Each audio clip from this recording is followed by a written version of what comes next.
Hello. The seatbelt check is around the corner. You actually were telling the truth. I do that quite a lot. Your people are always surprised. Welcome aboard. Ladies and gentlemen, there may be some turbulence up ahead. Make sure your seatbelts are fastened. To those guests who've just joined us, welcome.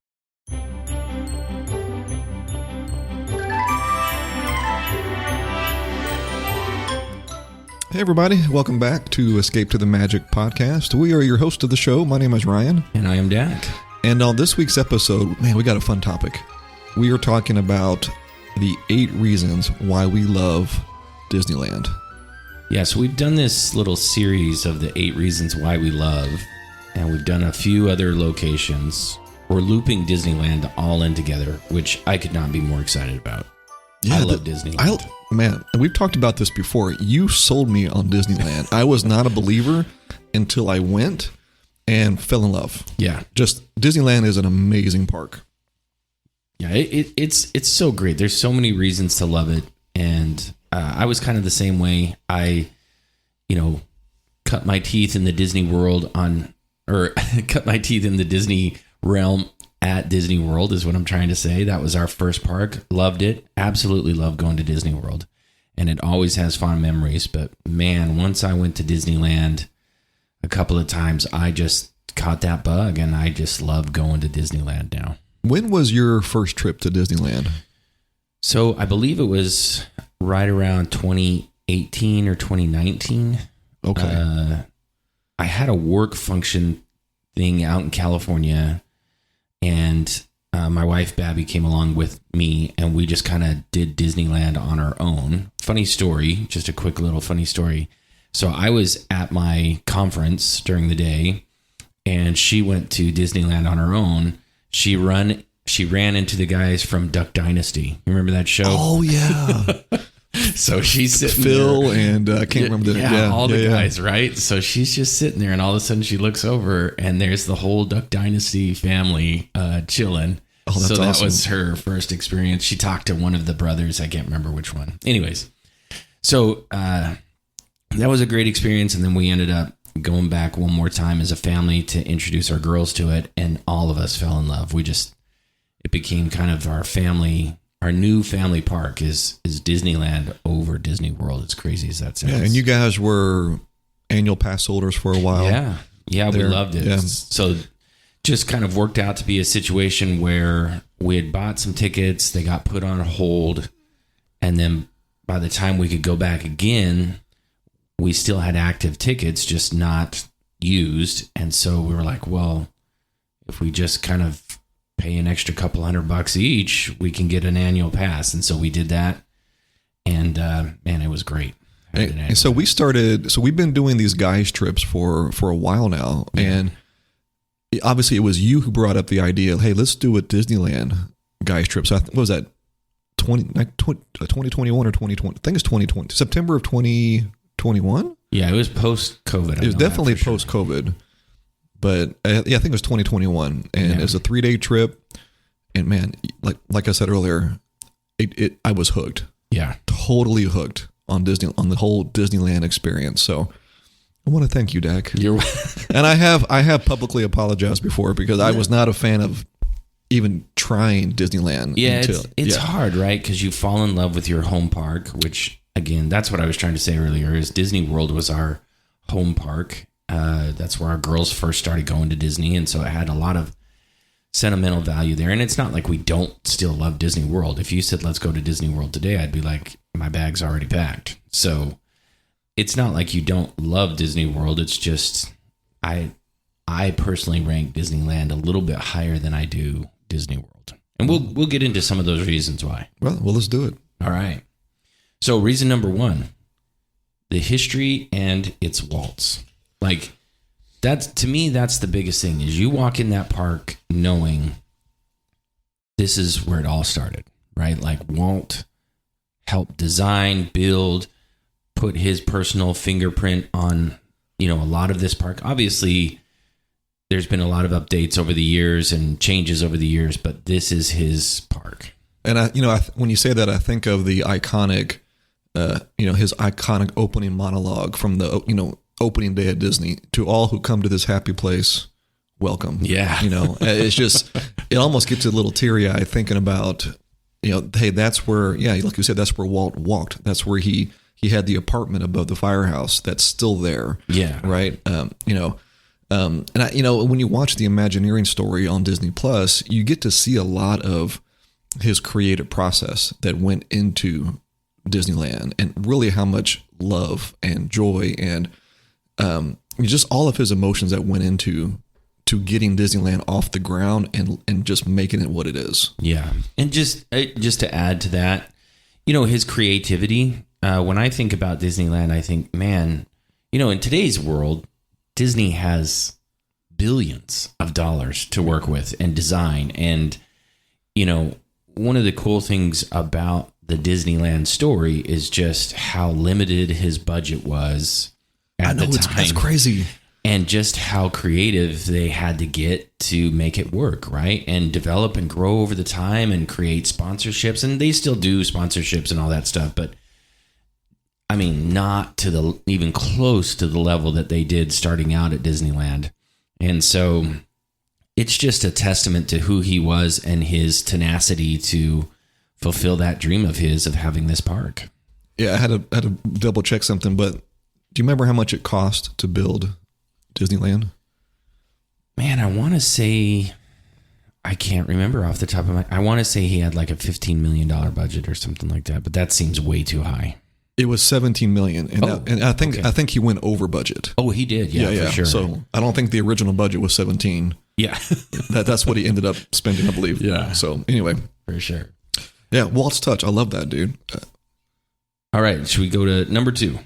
Yep. Sleeping Beauty Castle. So again, this is just, I mean, for a Disney Worlder, I will say the first time you see the Disneyland castle coming from Disney World first, you're like, where is it? But I promise you, it grows on you.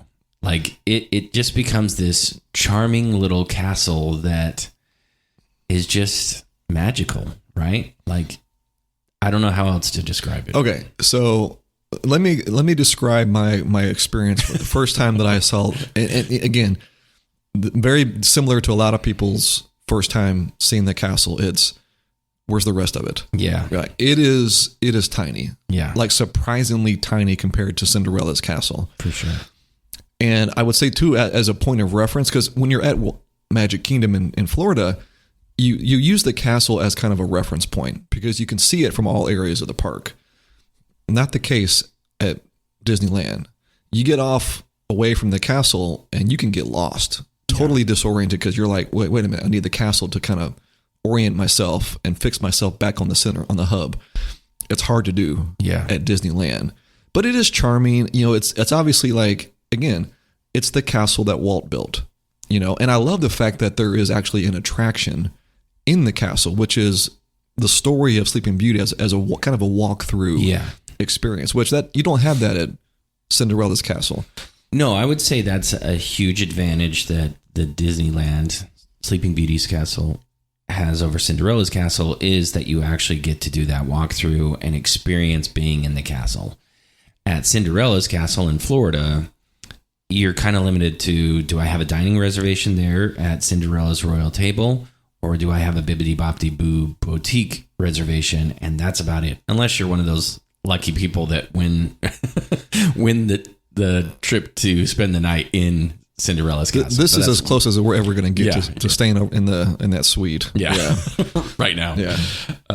But no, absolutely love and I love the overlays. They still do, when you get there at Christmas time, they're, hanging the snow caps on it and making it just look beautiful. So while it's small, it's charming and has personality, in my opinion. No, and that's true. And like I said, I mean, again, I think when you go to Disneyland for the first time, and we talk about this all the time on the show, you have to manage expectations. The expectation needs to be that it's going to be unlike any other castle that Disney has constructed at any of their parks.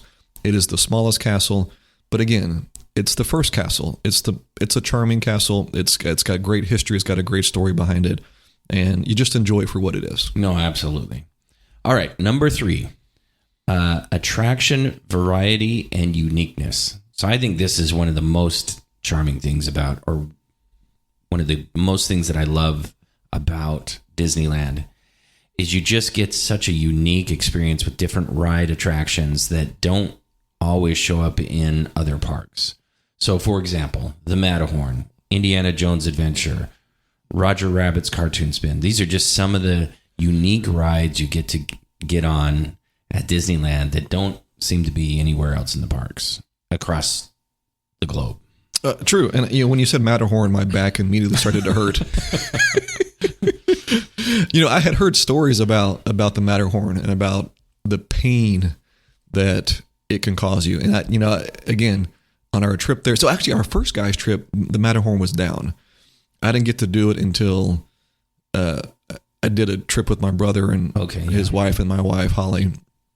And sure enough, Matterhorn was one of the worst experiences of my life. Yeah. Like literally, I could not lean back against the seat because the vibrations of the coaster were so strong that it was causing pain. So, but once I sat up a little bit, it became tolerable. Yeah.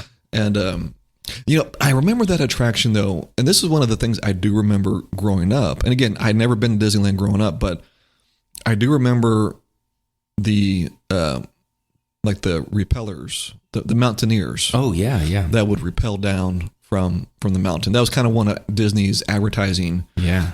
When they put out a TV commercial in the 80s, hey, check out these mountaineers that are climbing down the Matterhorn.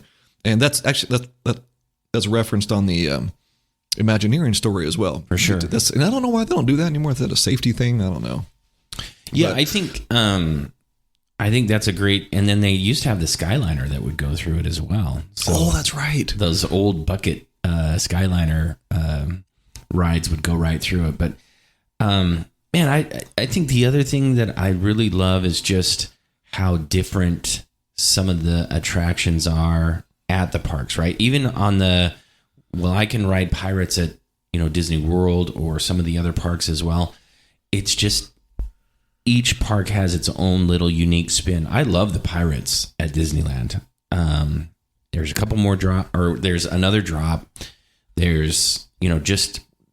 Well, it's also longer. It's longer. What we say, like 4 to 5 minutes longer than the Disney World version? Yeah. Yeah.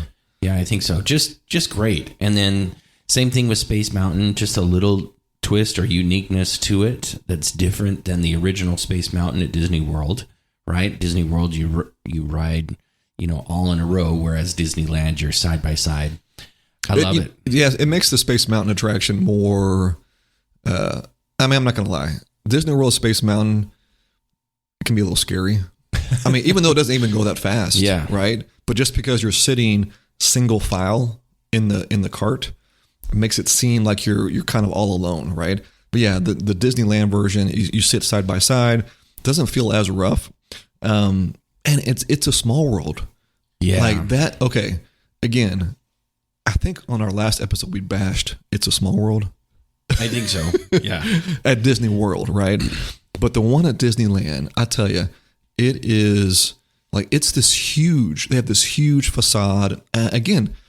They go into the history of it on the Imagineering story, like how they, designed this clock, for it. The lighting scheme, especially around the holiday season when they light it up for Christmas. I'm telling you, they do the show as well, the projections off of it because it's that big. It's again, we talked. Yeah, I think it was our last episode. We kind of talked about rides that we might be okay with. They got rid of, and I may have said It's a Small World, but I would say at the Disneyland version is such an iconic attraction. Yeah. And just everything, just the construction of it, the lighting, the history behind it. Again, it's Walt wrote it himself. Yeah. There's video of him in the boat with little children doing It's a Small World. It's like, okay, this is an attraction that has stood the test of time and will continue to stand the test of time forever. Yeah. Right? For sure. So, I like that reason number 3. Yeah. All right, let's keep going. Reason number 4, we love Disneyland, is its superior food. So I think some people are going to argue this. Okay. What's that? Okay, continue. Disney World has some amazing options. We talked about this on our best park episode where we kind of drafted and ranked each park according to its food, its attractions, its convenience, all those things. Can't remember which episode that was, but one of the things that you and Randy agreed on is that Epcot has the best food options.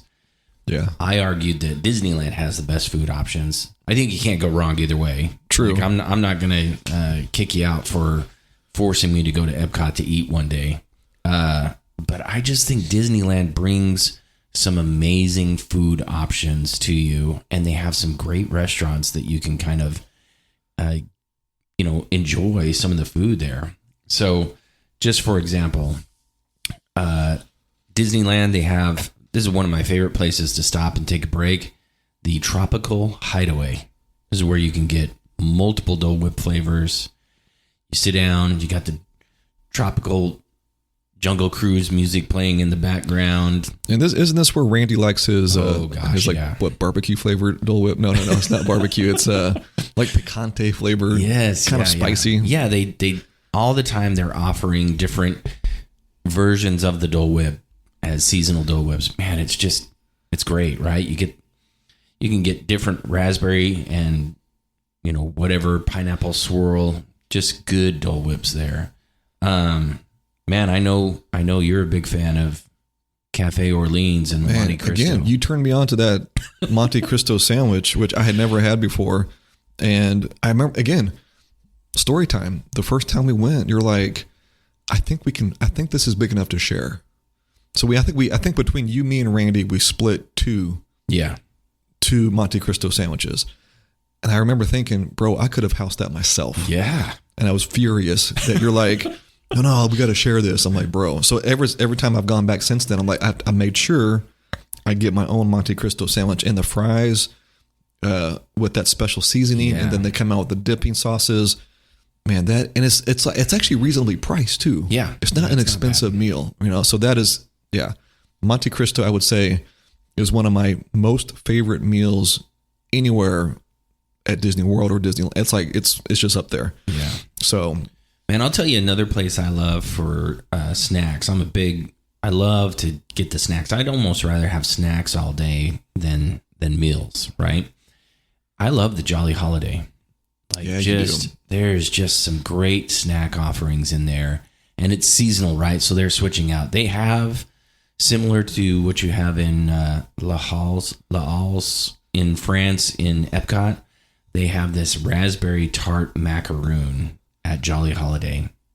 So good. Man, so good. And so, I just think Disneyland has some great food offerings. Any others that jump off the page to you? And I think, one of the obvious ones is that people always say that the Disneyland churro is better. I can't taste the difference, but they say it's because of the, what is it, lack of humidity in California that they produce a better churro. I can't tell the difference. I like churros at both parks, but I would say this though, because we've done the Lamplight Lounge. No, that's at California Adventure. Yeah, scratch that. Yeah. Well, I'll tell you one that I almost forgot about that I need to mention is you go over to the Mint Julep just outside of Tiana's and the Haunted Mansion and get yourself some Mickey beignets. Ooh. And that's another one they'll do seasonal flavorings on the beignet. Yes. So you can get a gingerbread toppings, sugary topping on a beignet. Of course, the standard powdered sugar beignet. For those of you who aren't from the South, a beignet is like a fried donut, but it's not a donut consistency. It's a fried donut is probably the best way to describe it, but it's not a donut. Yeah. Christmas time, you can get a peppermint. That's so good. Ooh. So, and just a mint julep itself. So a mint julep is kind of like a tangy, I don't know how to describe it. I'm not a fan of the mint julep. Oh, really? No. Man. I don't like mint. It's like a minty lemonade. I don't know how else to describe it other than that. But it's just good. It's just pure goodness right there. You got powdered sugar all over your face, and you're sitting there, and you're on the rivers, and you got Tiana's behind you. You can hear the Haunted Mansion ahead of you, and you got the boat going around the rivers. That's heaven right there. Like that's as close as you're going to get to heaven. Well, and that reminds me, maybe I should have talked about this on our reason number 3, attraction, variety, and uniqueness. I love just the whole area, the New Orleans Square area. Yeah. Like that is such a unique part of Disneyland, with Pirates of the Caribbean, with Tiana's, with Cafe Orleans, with Blue Bayou, with the shopping that they have there. It's like all this quaint kind of New Orleans style, like a miniature shopping district. It's just really charming. Yeah. Just that entire area over there. So no, I totally agree. And I think I think what's cool is, and not to get too far off topic on this, but even as you go through there and different places throughout Disneyland, I love how the Imagineers use authentic looking. I mean, they're really trying to engulf you in the story. They're of being in New Orleans Square, or in, to give some Disney World love, in Liberty Square, right? Like they're using real history, real background information, and they're building the story around things as they actually were. And so I love that. And there is the Club 33 access. Yes, that's right there in that square. Yeah, so all right, we're in number 5. It is compact and has a walkable layout. I think this is where Disneyland has a leg up on Disney World. So the ability to walk from Disneyland to downtown Disney to California Adventure and back and forth without having to get in your car, without having to hop on a monorail, without having to take a bus is such a huge advantage.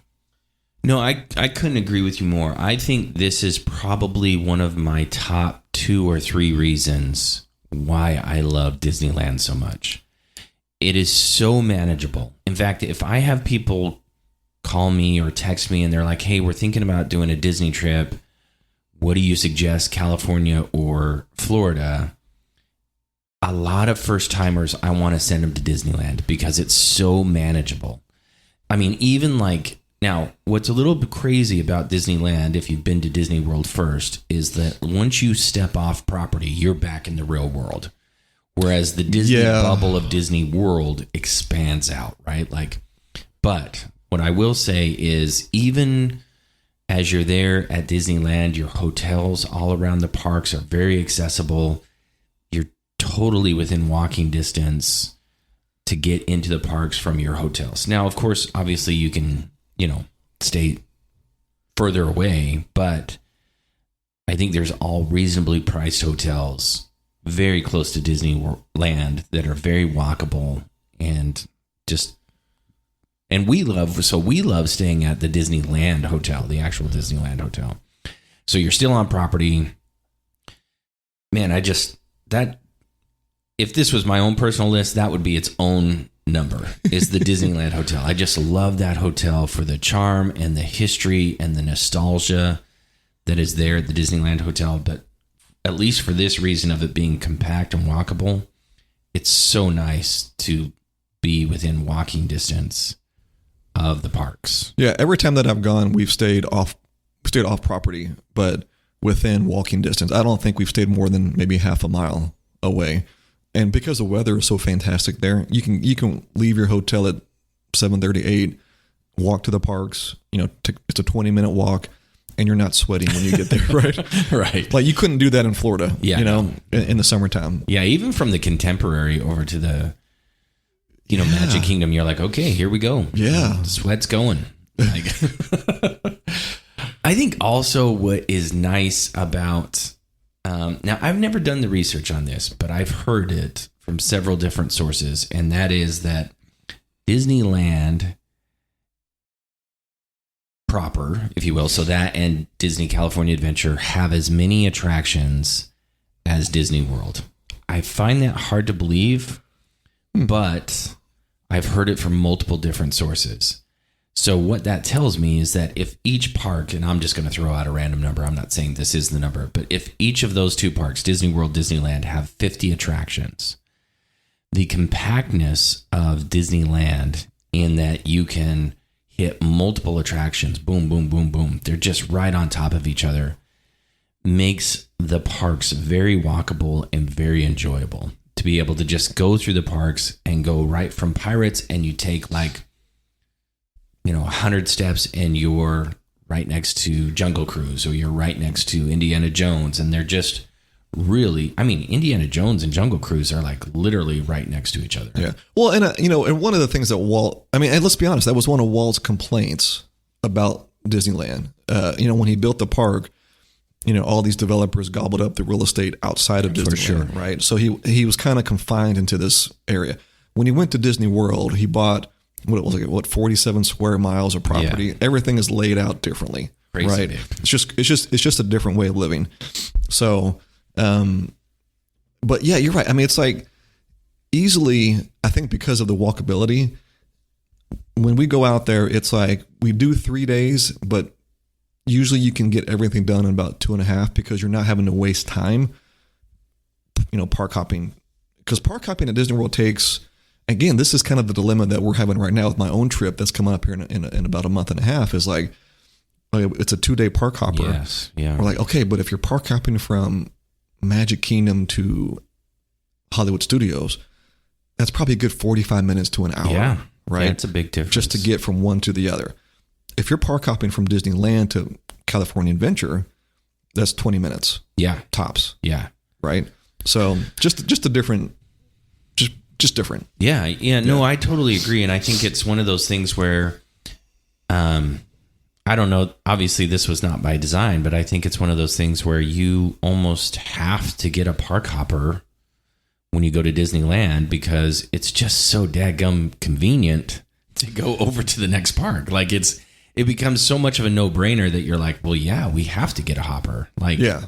It just becomes part of your ticket price. Yeah, pro tip, get the park hopper when you go to Disneyland. Absolutely. Yeah.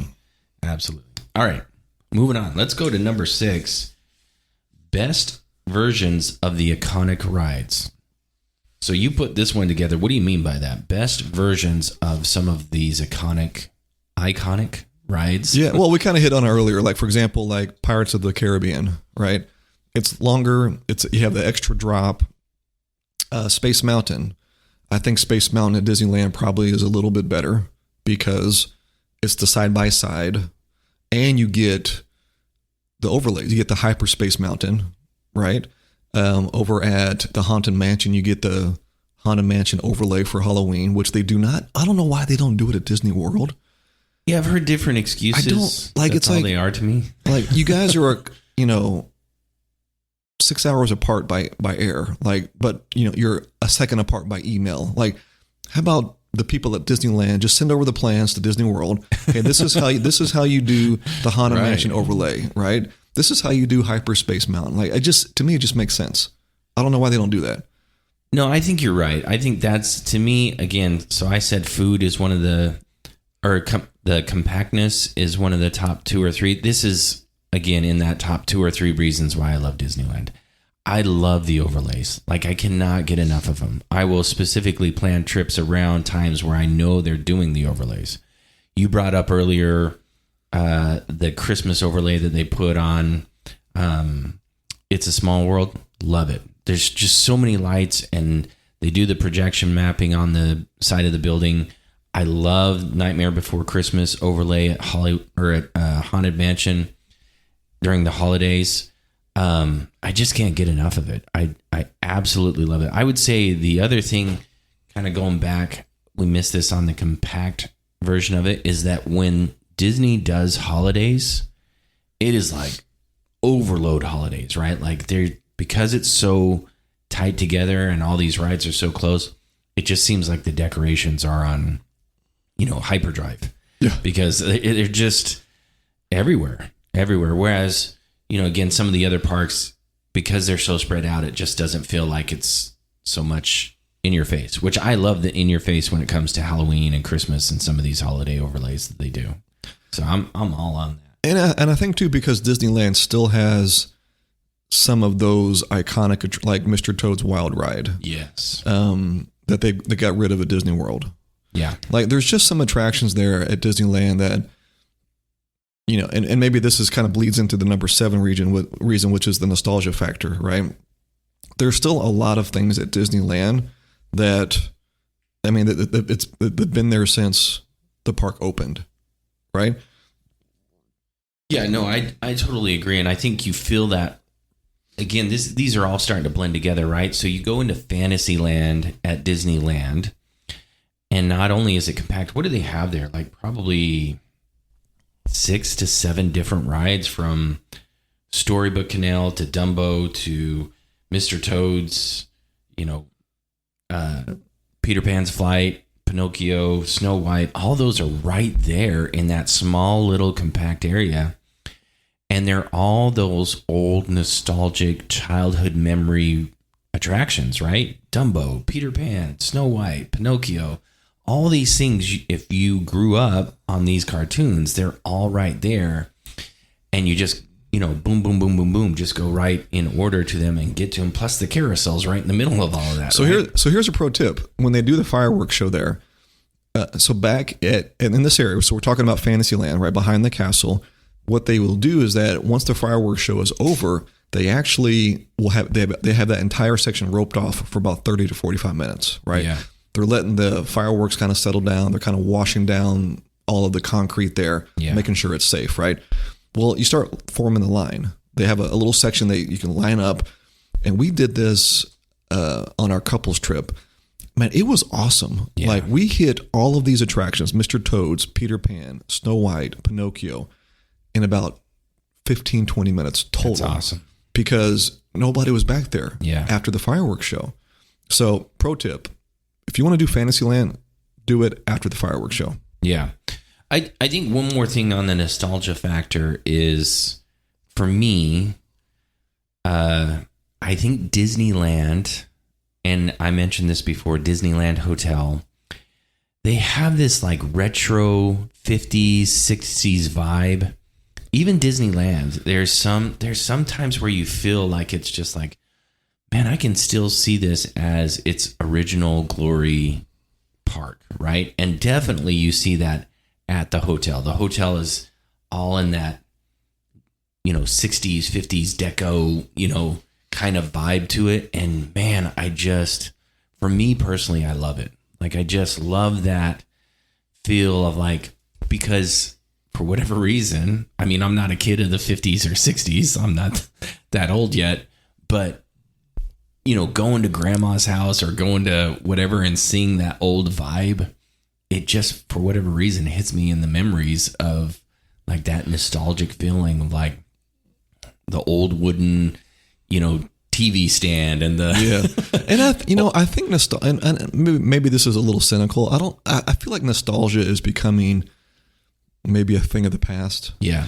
Because, we grew up, we're products of the 80s. I would say, grew up in the 80s, early 90s, kind of our formidable youth and teenage years, right? Again, our generation, we always talk about how life was a little more simple back then, right? Played outside till dark, right? No internet, like didn't have cable television. We had to entertain ourselves. And I think when you do that, you just naturally create these types of memories, right? And maybe that's something that's not happening. I mean, I see it with my own kids, like, they're all connected, and there's nothing wrong with that. I just wonder though, if that nostalgia of, creating memories is becoming less and less. And I could be totally wrong. This might be a part of the podcast that we just edit out because it's not making any sense, but we're talking about the nostalgia factor, right? And, I guess here's the thing. I hope that, when you go, like you said, when you go to Disneyland or Disney World, but we're talking about Disneyland, that you do get a sense of the nostalgia. Yeah. That is there. No, for sure. It reminds me of, this is so crazy. It reminds me of Lampoon's Christmas Vacation, where he gets caught up in the attic and he turns on the old like projection show of him having this nostalgic Christmas moment from 1955. And he's like tearing up. That's kind of how I feel at Disneyland and at the Disneyland Hotel. Is I'm just like, oh man, this is like old school, just family gatherings, and just, you always remember the happy moments of those old Christmases you used to have at grandma and grandpa's, or, whatever. So anyways, that's the nostalgia that I feel for whatever reason, which there's no reason to connect that to Disneyland other than for it just hits that button. It just me. does. Yeah. All right. Number 8. This is our last one. The Magic After Dark. So I don't think this is unique to Disneyland, but it sure is magical at Disneyland. And what I mean by that is like you go to Magic Kingdom at night, and we've talked about this before. You're on Main Street and the lights, and this is the same at Disneyland. The lights have that like softer glow to them, and it just becomes absolutely magical. The trees all have those like soft pulsating, flicker to them like the old time Christmas lights, right? And it's just, they almost look like fireflies that are kind of, going off. It just becomes such a magical feeling. Go ahead. You hit the nail on the head. It's like, this is not unique to Disneyland, but I think it's important to note that like for example, you're a lover of Disney World and you're going to Disneyland for the first time, like I did a couple years ago. Like you expect that nighttime to be equally magical, and you 100% get to experience that at Disneyland. Like it's still magical, like you said, the flickering lights, the ambiance, the music, everything that goes that you find at Disney World, you're going to find at Disneyland, right? Do you have happily ever after? No. Nobody does. That's Disney World, right? We're talking about Disneyland. Right. Like Fantasmic is fantastic. They do a fireworks show. I will say during when was it? The Oogie Boogie Bash. Yeah.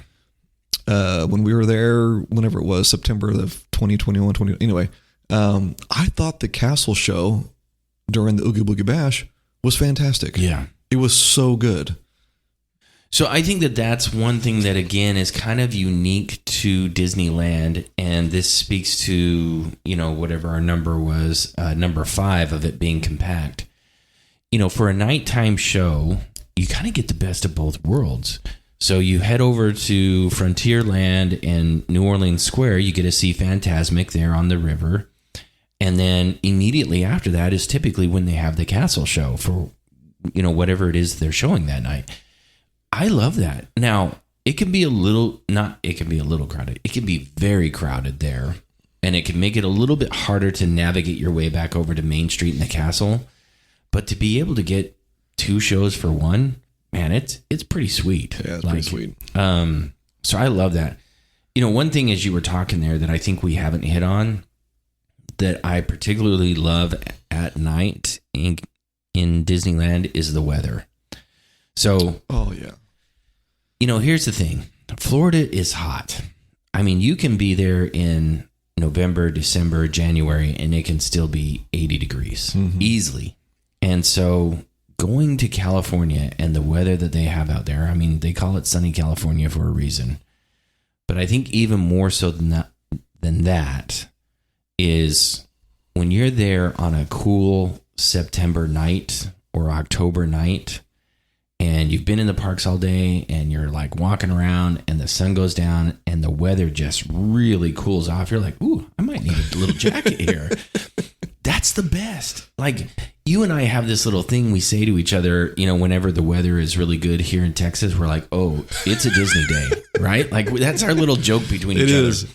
Because there's just something about being at Disney when it's a little bit cool, there's a little bit of a crispness to the air, and it just feels like, okay, it's going to be a good day. The sun is shining, but it's still cool outside and kind of, you're like, oh, man, I might put on a little bit of a long sleeve shirt or something like that and just go enjoy this day. Put some sunglasses on, and there's nothing better. Well, because weather plays such a huge part in our lives on a day-to-day basis, yes. no matter where you live, right?